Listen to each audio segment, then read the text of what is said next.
Rostos comandam atenção e interesse. E a aparência facial tem participação fundamental, além de efeitos profundos dentro dos nossos relacionamentos sociais. A velocidade e a segurança com que a gente realiza avaliações de caráter, como parece ou não ser confiável, parece ou não ser competente, simplesmente através da observação de um rosto, é simplesmente impressionante. E essa relação que a gente estabelece entre aparência facial e traço de caráter parece ser intuitivo, automático e consistente entre adultos. Mas será que esse efeito é exclusivo de adultos? Será mesmo que somente adultos julgam rostos da mesma maneira? Ou será que crianças também são capazes de fazer as avaliações ou essas avaliações quanto ao caráter de uma pessoa com base em características faciais? É sobre isso que a gente vai falar no vídeo de hoje. E para você que não me conhece, meu nome é Daisy Klein, eu sou consultora de imagem pessoal, apaixonada por psicologia social e também em estudar sobre como é que as nossas percepções dos outros são capazes de influenciar o nosso comportamento e também os nossos relacionamentos sociais. E o artigo que eu trouxe para debater com vocês, para apresentar para vocês aqui nesse vídeo, foi elaborado, foi desenvolvido por um dos nomes que foram simplesmente cruciais na minha carreira. E por isso vocês vão ver ele muito por aqui, o nome de Alexander Todorov. Todorov fez vários estudos sobre rosto, e no vídeo de hoje, né, no estudo que eu trouxe para apresentar a vocês no vídeo de hoje, tem como nome, né, em tradução livre, Inferindo o Caráter de Rostos, um estudo de desenvolvimento. Esse estudo vai buscar, então, descobrir se crianças mais novas, crianças pequenas, também fazem julgamentos de traços de caráter, como? E aí ele traz as 3 dimensões que ele vai usar, vai estudar confiabilidade, competência e domínio, se elas também fazem julgamento desses traços de caráter em resposta a rostos, e caso elas façam, quão cedo, ao longo do crescimento ou do desenvolvimento delas, elas fazem esses julgamentos de maneira consistente aos adultos. Ou seja, existe sim um consenso entre nós adultos, quando a gente faz julgamentos de características faciais, quando a gente analisa ou relaciona características faciais a traços comportamentais, mas o que o estudo quer entender é: será que esse consenso é apresentado também por crianças? Será que quando elas olham para um rosto, elas também formam impressões de maneira semelhante à maneira como adultos fazem julgamentos de rostos? Ou será que as impressões sobre características faciais e a maneira que a gente relaciona as características faciais a traços de personalidade, elas vão mudando ao longo da vida? Elas vão se adaptando aos nossos relacionamentos sociais, ou seja, conforme a gente vai se relacionando com outras pessoas, a gente vai relacionando também características comportamentais a traços faciais. Será que elas mudam? Os nossos julgamentos mudam ao longo da vida? Ou será que desde criança nós julgamos rostos ou relacionamos traços faciais a traços comportamentais sempre da mesma maneira? É isso que o estudo busca entender e é isso que a gente vai ver ao longo desse vídeo. Preparados? Para responder a todas essas perguntas, o estudo realizou 2 experimentos. Então, para realizar esses experimentos, então, eles também desenvolveram rostos a partir de um programa chamado Face Gen Modeler. E nesse rosto, o programa pegava características que estavam relacionadas a um dos atributos e colocava no rosto. Então, ele construía rostos com base nas características que estavam de alguma maneira relacionadas aos atributos. Quais eram os atributos que eles buscavam estudar? Confiabilidade, domínio e também competência. Participaram desse estudo 99 adultos, 141 crianças. Para ficar mais fácil de entender, então, a partir de qual idade as crianças começavam a julgar rostos como adultos julgam, eles separaram essas crianças em 3 grupos. Então, um grupo pertencia a crianças que tinham de 3 a 4 anos. Nesse grupo, haviam 37 crianças. Um outro grupo, estavam lá crianças de 5 a 6 anos. Haviam 50 crianças nesse grupo. E um terceiro grupo, então, de crianças de 7 a 10 anos. E haviam, então, nesse último grupo, 54 crianças. O que eles fizeram com todos esses participantes? Eles ficavam de frente para rostos que eram altos e baixos, então sempre era colocado uma dupla de rosto, um alto e o outro baixo nas características de confiança, de domínio ou então de competência, e eles olhavam então para aquele rosto e respondiam à pergunta que a eles era questionado. Então, por exemplo, tinha lá uma dupla de rosto que tinha sido modelado com relação à confiabilidade. Um rosto era alto em confiança, o outro era baixo em confiança. Aparecia a pergunta: qual dos rostos parece ser mais confiável? Ou então, como sinônimo, para ficar mais fácil para as crianças participarem desse exercício, elas era perguntado, então, qual é o rosto que parece pertencer à pessoa que é mais má, mais malvada? Ou então, qual é o rosto que parece pertencer à pessoa que é mais legal? Com relação ao domínio, então, surgia lá na tela um rosto alto, mais dominante, né? Alto em domínio, e o outro pouco dominante, baixo em domínio. E aí, as crianças, ou né, aos participantes, era perguntado, então, qual que parece ser o rosto da pessoa que é mais forte? Qual que parece ser o rosto da pessoa que. Qual dos dois parece ser o mais fraco? E com relação à competência, como sinônimo, então, eles usaram os atributos de inteligência, né? Então, qual é o rosto que parece pertencer à pessoa que é mais inteligente e qual parece ser o que não é tão inteligente? Como exemplo aqui, trouxe para ficar mais fácil vocês entenderem como que era esse estudo. Então, vejam, são 2 rostos que foram construídos a partir desse programa de computador, de informática, e um é alto e o outro é baixo em confiança. E aí surgia, então, a pergunta: qual dos 2 rostos parece pertencer a uma pessoa que é mais legal? Ou então, que é confiável? Os adultos responderam a esses, participaram, né, ou responderam a esse experimento online. As crianças, elas ficavam de frente para o computador e simplesmente apontavam, né? Então, com a ajuda de um dos pesquisadores, ajuda não, mas diante da presença de um dos pesquisadores, ela apontava para a tela e falava: olha, o da esquerda ou então o da direita.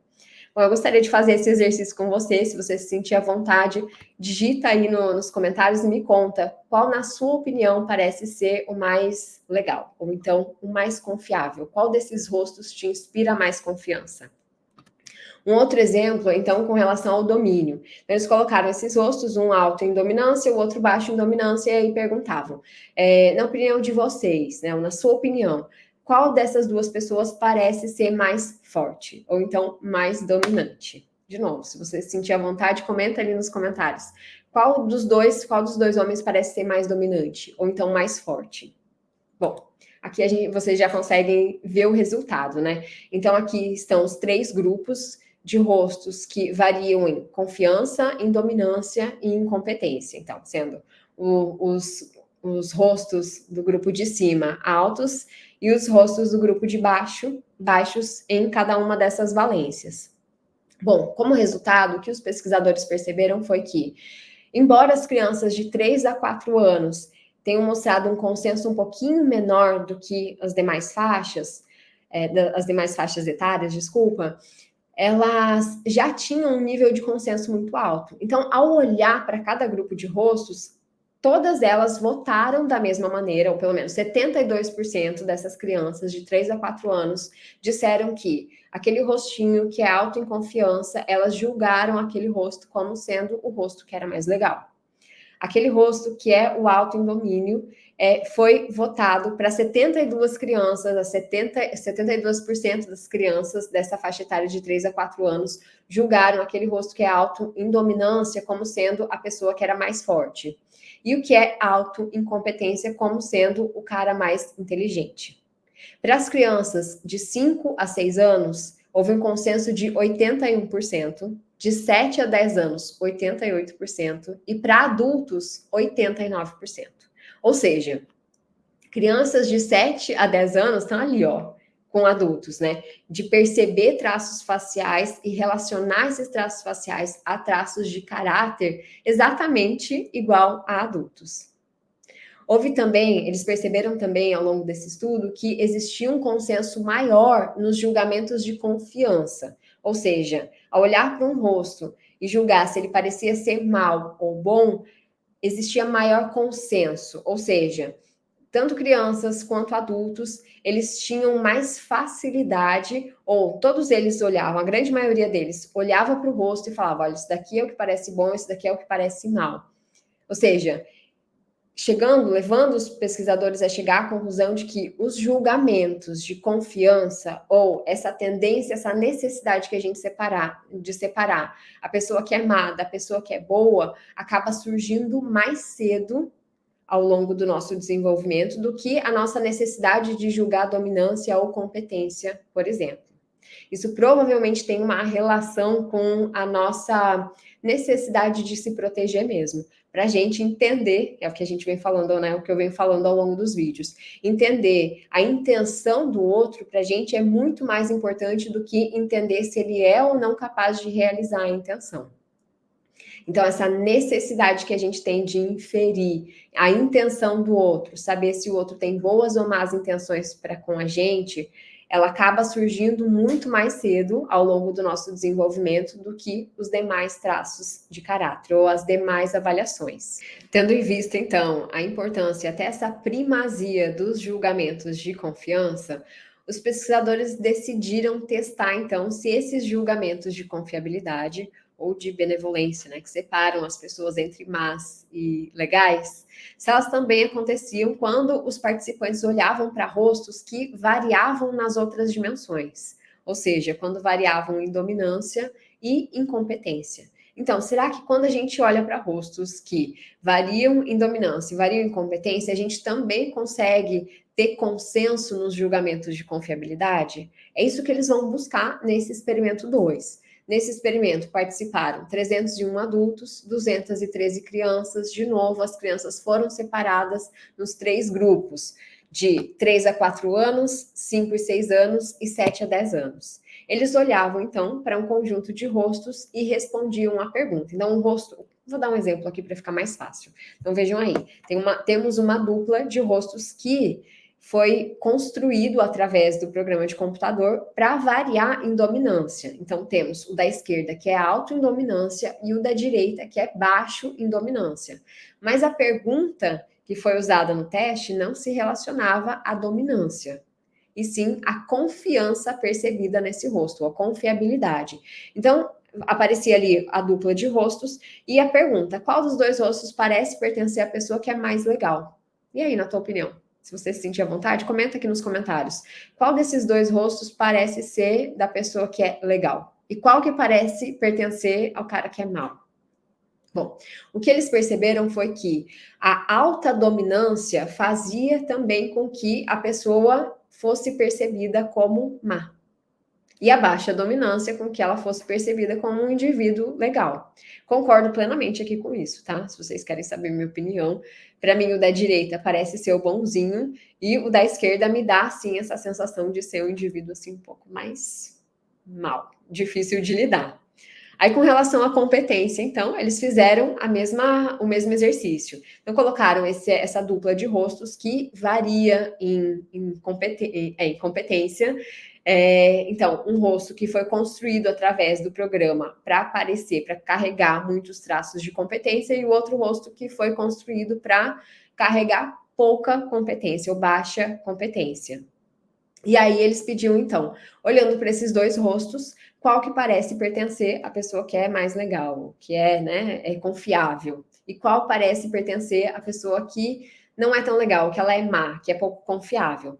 E aí houve um consenso entre tanto adultos como também crianças de que quanto maior o nível ou a percepção de competência, mais legal a pessoa é percebida, e quanto menor a competência, mais má ela parece a quem olha, ao observador.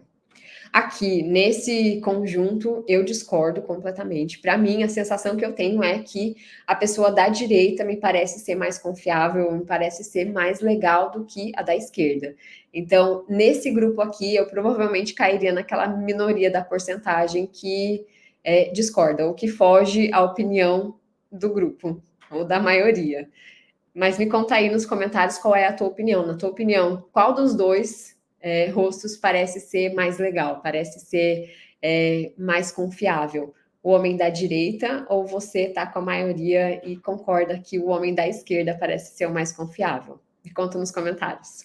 A conclusão que esses experimentos e também o estudo conduziu os pesquisadores foi que crianças de 3 a 4 anos de idade já mostram uma tendência adulta para atribuir traços comportamentais à aparência de rostos.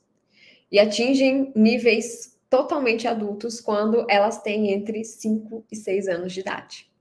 O que comprova que a gente não precisa de experiência social para relacionar traços faciais a traços de caráter. Ou seja, a gente não aprende ao longo da vida a relacionar determinadas características a tendências comportamentais. Mas existe sim uma forma generalizada de julgamento social, que faz com que a gente venha a perceber traços e características faciais quase que em unanimidade, da mesma maneira, e reagir a elas também do mesmo jeito. Mas afinal, pergunta que eu quero te fazer ao final desse vídeo. Se todos nós julgamos rostos da mesma maneira, desde o início da nossa infância, quais será que são os traços faciais que contribuem para as nossas percepções ou para os nossos julgamentos de confiança, de competência e de dominância? A partir daqueles rostos que foram gerados para representar versões altas e baixas de cada um desses traços, você conseguiu chegar a alguma conclusão? Será que já desde o início da nossa infância a gente já nasce sabendo ou aprende já cedinho a analisar e somar as linhas e formas presentes no rosto? Ou será que existe alguma outra maneira de chegar a conclusões a partir da dinâmica de um rosto? Você tem algum palpite? Se você tiver, me conta aqui nos comentários. E se não tiver, eu espero você no próximo vídeo para a gente falar sobre isso. Um beijo e até lá!